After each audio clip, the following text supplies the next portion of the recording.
Halo teman-teman, perkenalkan nama saya Nazwa Balkis dari Farmasi 2020 kelas A, NIM I1C02009. Sebelum praktikum, alangkah baiknya kita menggunakan APD terlebih dahulu.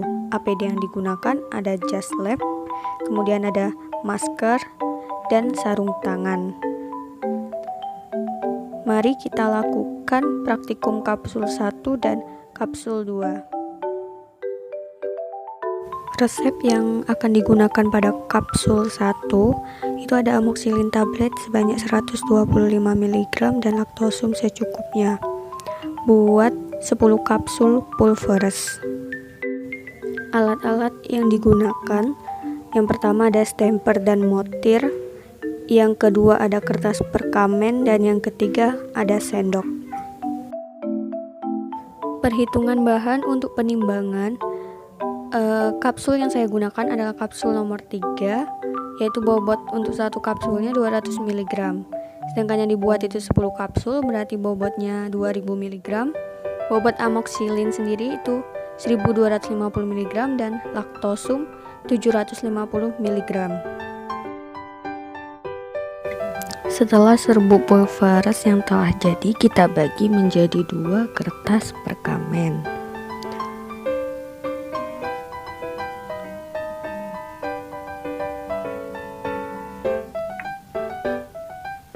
Setelah terbagi menjadi 2, kita bagi lagi kertas 2 perkamen tersebut menjadi masing-masing 5 bagian, sehingga total bagiannya itu menjadi 10 kapsul.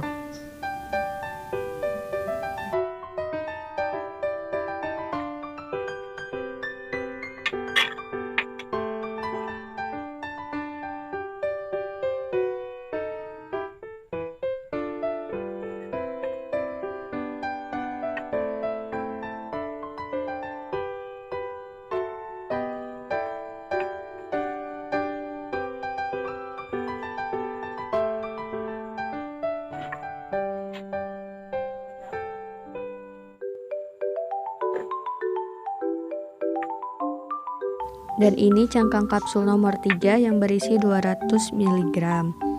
Setelah pulveres yang telah dibagi tadi telah selesai, kemudian masukkan pulveres tersebut ke dalam cangkang kapsul sebanyak 10 kapsul. Isi kapsul dengan terisi penuh, sehingga tidak ada bagian yang kopong.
Dan ini kapsul yang berisi pulveres yang telah dibersihkan dengan lap kering dan bersih. Selanjutnya, setelah 10 kapsul telah jadi, maka dimasukkan ke dalam wadah plastik yang tertutup rapat.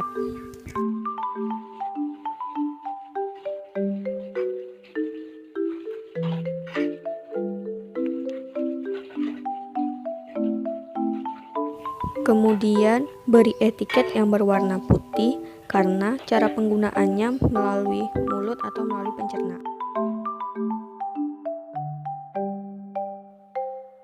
Evaluasi pada praktikum kapsul 1 itu yang pertama ada homogenitas. Homogenitas artinya ketercampuran antara zat aktif amoksisilin dan laktosum. Kemudian yang kedua itu bentuk sediaan. Bentuk sediaannya ini padat dan tidak tertekan. Kesulitan saya dalam membuat kapsul 1 ini, yang pertama itu kesulitan pada saat memasukkan serbuk pulveresnya ini ke dalam cangkang kapsul. Pada saat memasukkannya juga terkadang berceceran atau terjadi ketumpahan. Selain itu, kapsul ini bersifat licin, apalagi kalau pakai sarung tangan. Jadi pada saat menutup cangkang kapsulnya ini susah, sehingga proses pembuatan kapsul yang pertama ini membutuhkan waktu yang cukup lama. Resep kapsul yang digunakan ada oleum lecoris asli sebanyak 6 tetes. Menggunakan 5 kapsul dengan bentuk cair. Alat dan bahan yang digunakan, yang pertama ada pipet tetes, yang kedua cangkang kapsul nomor 3, dan yang keempat ada oleum lecoris asli atau yang biasa disebut dengan minyak ikan. Pemipetan bahan dilakukan menggunakan pipet tetes. Kemudian lakukan pengisian kapsul. Isi kapsul dengan oleum lecoris asli atau minyak ikan menggunakan pipet tetes sebanyak 6 tetes. Kemudian jika ada bagian luar yang terdapat sisa minyak, bisa dilap menggunakan tisu. Pastikan ketika melakukan penetesan, pipet tetes itu harus tegak lurus dengan kapsulnya, sehingga hasil yang dihasilkan itu akan seukuran dan sama. Lalu tutup kapsul dengan perlahan. Pastikan bentuk kapsulnya itu baik dan tidak bocor. Lakukan penetesan ini sebanyak 5 kapsul.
Kemudian setelah dilakukan pengisian kapsul oleh oleum lecoris asli sebanyak 5 kali, kemudian kapsul tersebut kita masukkan ke dalam wadah plastik yang tertutup rapat.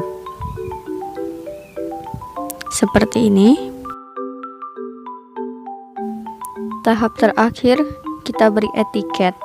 Etiket yang digunakan adalah berwarna putih karena dia diminum secara oral atau melalui pencernaan. Evaluasi pada praktikum kapsul 2, itu yang pertama, bentuk sediaan. Bentuk sediaannya ini tidak bocor dan tidak basah. Kemudian yang kedua, itu keseragaman bobot. Untuk keseragaman bobot setiap kapsulnya, ini harus sama. Kemudian kesulitan saya dalam membuat kapsul 2 ini terletak pada saat memasukkan minyak ikannya itu ke dalam kapsulnya. Itu kan tegak lurus. Walaupun dia tegak lurus, terkadang juga memasukkannya itu ada yang tidak pas di tengahnya. Tapi kapsul 2 itu lebih mudah daripada kapsul 1. Terus cara kerjanya juga lebih bersih dari kapsul 1. Membutuhkan waktu yang tidak terlalu lama.